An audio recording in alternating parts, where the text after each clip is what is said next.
The police have made a breakthrough in their investigation into Friday's murder of a Jamaican-British couple in Portland.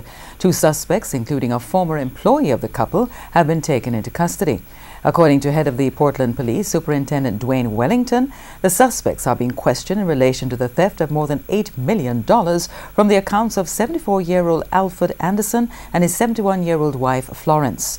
They were killed days after they filed a report with the police that money had been stolen from their accounts. The killers also set fire to the couple's home.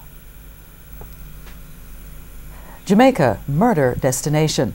That message plastered across several newspapers in Britain this weekend following the gruesome murder of the British couple in Portland on Friday. The message paints a damaging picture for the local tourism product. But one local returning resident association says it also has Jamaicans overseas thinking twice about coming home. The Independent newspaper, the Daily Mail's online and print edition, The Sun, several British newspapers headlining Jamaica for the wrong reason. On Friday, 74-year-old Halford Anderson, also known as Charlie, and his 71-year-old wife Florence Anderson, also known as Gail's, partially burnt bodies were found close to their home in Mount Pleasant, Portland. Mr. Anderson was born in Jamaica but lived in England for the past 50 years. He and his British-born wife lived in Manchester, England, which is why British television stations have also taken keen interest in the killings. They were devoted to one another, loved by everyone who knew them, and dreamed of a retirement to the Caribbean. But the dream that began for Charlie and Gail when they married 55 years ago came to a violent and tragic end when they were found dead at their home in Jamaica. He worked hard. He was so hard-working. If you looked at his hands, they tell you the work he's put in over his life is just... It's sad that somebody can do that. President of the Jamaica Association for the Resettlement of Returning Residents, Percival Latouche, says the story is heart-rending for Jamaicans overseas. Mr. Latouche says since January this year, 7 returning residents have been murdered in Jamaica.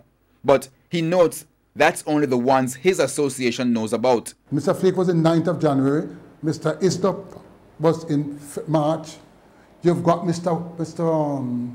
Walker in St. Mary. Now you got Mr. and Mrs. Anderson in Portland.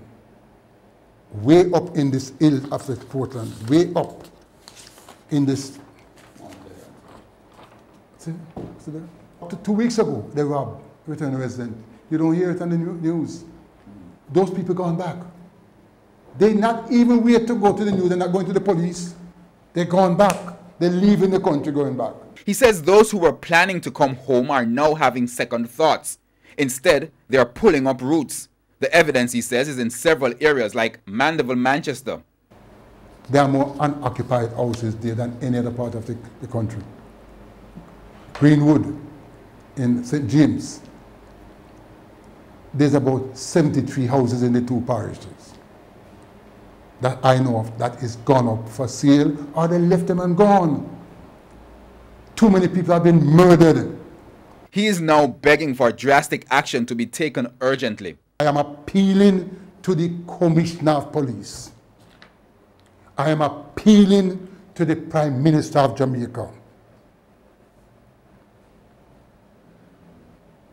What is happening in Jamaica needs leadership. Herman Green, TVJ News.